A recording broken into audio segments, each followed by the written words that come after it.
학교 급식실에서 걸어 나오는 한 청년. 무릎에 두 손을 짚고 구토하려고 합니다. 비틀거리며 건물로 들어간 청년은 2분 뒤 다시 나옵니다. 몸을 가누지 못하고 이리저리 휘청입니다.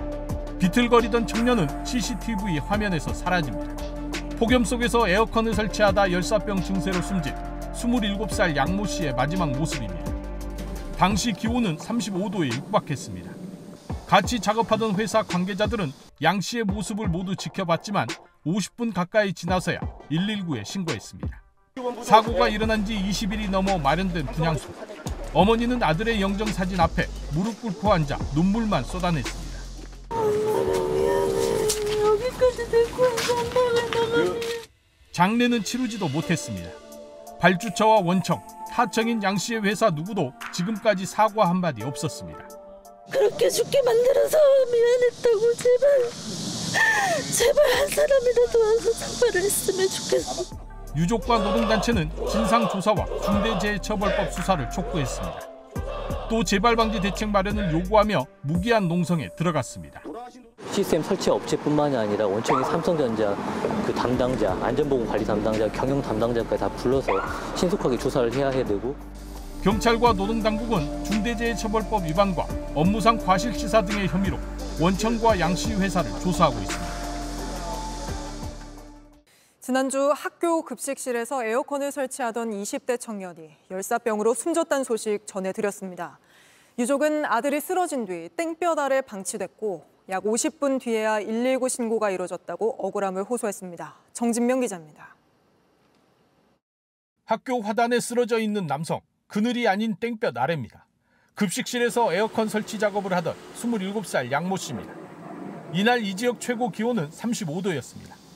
오후 4시 40분쯤 처음 이상 증세를 호소했습니다. 어지럽고 토할 것 같다고 했습니다. 밖에서 토한 뒤 급식실로 들어왔다가 다시 나가 쓰러졌습니다. 구토를 한 다음에 지그재그 방향으로 뒤틀리면서 학교 내에 있는 교단에 가서 쓰러지는 모습이 나와 있습니다. 현장엔 동료 2명이 있었습니다. 쓰러진 모습을 촬영해 회사에 보고했습니다. 하지만 회사도 동료들도 소방에 신고하지 않았습니다.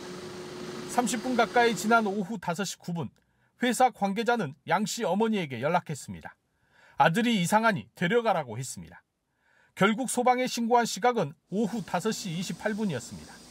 쓰러진 지 50분 가까이 되도록 방치된 겁니다. 저희가 체온 측정했을 때 고온으로 측정 불가라고요. 병원으로 옮긴 양 씨는 결국 숨졌습니다. 오후 7시 34분, 쓰러진 지 3시간이 채 안 됐습니다. 아들을 찍을 시간에 119에 신고만 했어도 불쌍한 우리 아들은 지금 제 앞에서 웃고 있을 겁니다. 유족은 고용업체와 담당 팀장, 원청인 삼성전자를 경찰과 노동청에 고발했습니다.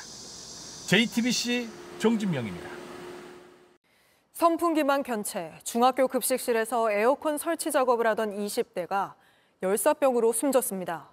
몸이 너무 뜨거워 체온 측정도 안 될 정도였다는데 아르바이트를 시작한 지 이틀 만에 난 사고였습니다. 재난급 폭염에 올해 들어서만 22명이 목숨을 잃었습니다. 정진명 기자입니다. 학교 건물을 나온 119 구급차는 급히 병원으로 향합니다. 이 구급차에 28살 청년이 타고 있었습니다. 몸이 너무 뜨거워 체온 측정이 안 됐습니다. 저희가 체온 측정했을 때 고온으로 측정 불가라고. 열사병 증상입니다. 청년은 중학교 급식실에서 에어컨 설치 작업을 하고 있었습니다. 지난 13일 오후였습니다. 이날 이 지역 최고 기온은 35도. 선풍기밖에 없었던 급식실 안은 더 더웠습니다. 한참 일하던 청년은 어지러움을 호소했고 나아지지 않았습니다. 심폐소생술과 응급처치를 했지만 3시간 만에 숨졌습니다. 그 당시에 작업 환기가 됐는지 봐봐야 되고 그렇습니다. 노동청은 급식실 냉난방기 설치 작업을 중단시켰습니다. 경찰도 내부 온도가 얼마나 올라갔는지 등 작업 환경을 조사하고 있습니다. 이 청년 에어컨 설치 아르바이트 시작한 지 겨우 이틀째였습니다. 몸이 힘들어도 버틸 수 있을 거라 생각했는데 오산이었습니다. 올해 들어 22명째 온열 질환 사망자입니다. 올해 기록적인 더위에 전체 온열 질환자 수는 지난해 같은 기간보다 300명 가까이 늘었습니다. 폭염은 나이와 장소를 가리지 않습니다. JTBC 정진명입니다.